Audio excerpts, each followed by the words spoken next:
करते हैं commodity market पर नजर डालते हैं और कमोडिटी मार्केट पर रणनीति बताने के लिए आज हमारे साथ कुंवरजी ग्रुप के रवि दियोरा जी जुड़ चुके हैं। रवि जी शुक्रिया समय निकालकर हमारे साथ जुड़ने के लिए। और सबसे पहले कच्चे तेल की ही बात करेंगे। शुक्रवार को करीब 3% की तेजी ग्लोबल मार्केट में दिखी ब्रेंट क्रूड में। उसके बाद आज सुबह भी $81 पर बैरल के पार निकलता हुआ नजर आया। कच्चे तेल और नेचुरल गैस, क्या रणनीति होगी यहाँ पर? Good morning. दोनों में डेफिनेटली काफी अच्छी रिकवरी लास्ट वीक में दिखाई थी। हालांकि despite of this sizeable recovery आज भी ये मोमेंटम कंटिन्यू होगा, क्योंकि जो रीजन एंड रैशनल है वो थोड़ा सपोर्टिव है। जो पॉलिटिकल रिस्क के साथ जो रशिया के ऊपर जो एक्सपोर्ट और रशिया के जो शिपिंग एंड वहाँ के जो ऑयल एक्सप्लोरेशन कंपनी उसका ऊपर सैंक्शन का टाइट करना, ये थोड़ा प्राइस के लिए सेंटिमेंट पॉजिटिव है। आज भी दोनों अच्छे रिकवरी के साथ अच्छी तेजी के साथ ही ट्रेड करेंगे। क्रूड के जनवरी फ्यूचर बाय करें, टारगेट रखे 6640, स्टॉप लॉस वुड भी 6410। नेचुरल गैस बाय करें 338 के करीब, 355 टारगेट, 330 रुपये स्टॉप लॉस होगा। ब्रेंट क्रूड और नेचुरल गैस पर यह रणनीति, लेकिन इसके अलावा सोने और चांदी, यहाँ पर क्या नजरिया होगा आपका? गोल्ड सिल्वर में जिस हिसाब से डॉलर इंडेक्स स्ट्रॉन्ग हो रहा है, जिस हिसाब से अभी ग्लोबल क्यूज है, इस हिसाब से मंथ के वैसे फंडामेंटली उसके लिए पॉजिटिव। हालांकि इंट्राडे में थोड़ी वोलेटिलिटी ट्रिगर करेगा, क्योंकि डॉलर इंडेक्स स्ट्रॉन्ग है, बॉन्ड यील्ड बढ़ रहे हैं, पर्टिकुलर नॉन फार्म पेरोल के डेटा है वो इंडिकेट कर रहे हैं कि टिल जून कोई भी चांस नहीं। शायद अक्टूबर की पॉलिसी में अभी कोई रेट में नया कट आता हुआ दिखे, तो मेरे हिसाब से थोड़ा सेंटिमेंट नेगेटिव है। और इसके एसेट क्लास के लिए सिल्वर में थोड़ा बिग वाली का ट्रेड लेना है। 93,580 पे सेल करें, स्टॉप लॉस 93,100 होगा और इंट्राडे में 91,700 तक के टारगेट आते हुए दिख सकते हैं। रवि जी, बेस मेटल्स यहाँ पर क्या रणनीति होगी आपकी? Zinc, lead, copper, aluminium? Base metal में इतना डेंट नहीं, क्योंकि ऑलरेडी काफी हद तक उसने ये काफी चीजें डिस्काउंट करी थी। चाइना की ओर से और एक्सट्रीम रिस्क के एक्सपेक्टेशंस पे मेटल्स थोड़े फॉर्म है, और इन पर्टिकुलर एल्यूमिनियम में जिसके इन्वेंटरीज लगातार एलएमए में गिर रहे हैं, तो यहाँ पे फोकस करें for target price of 247, stop loss लगा 240 का और 243 के करीब बाय का रिकमेंडेशन।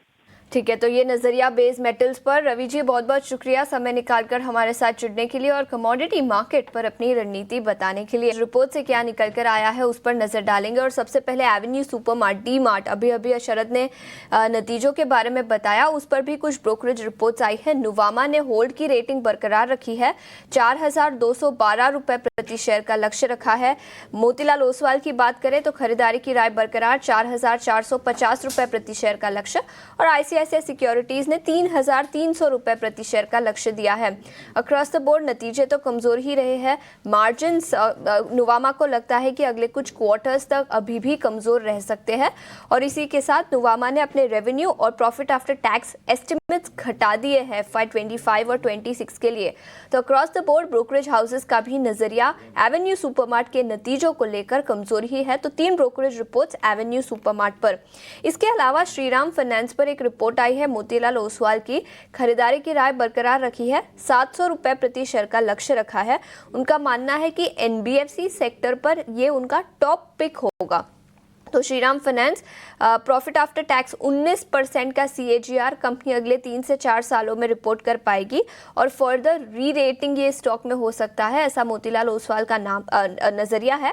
तो 700 रुपए प्रति शेयर का लक्ष्य श्रीराम फाइनेंस पर, 532 रुपए प्रति शेयर के आसपास स्टॉक अभी कारोबार कर रहा है।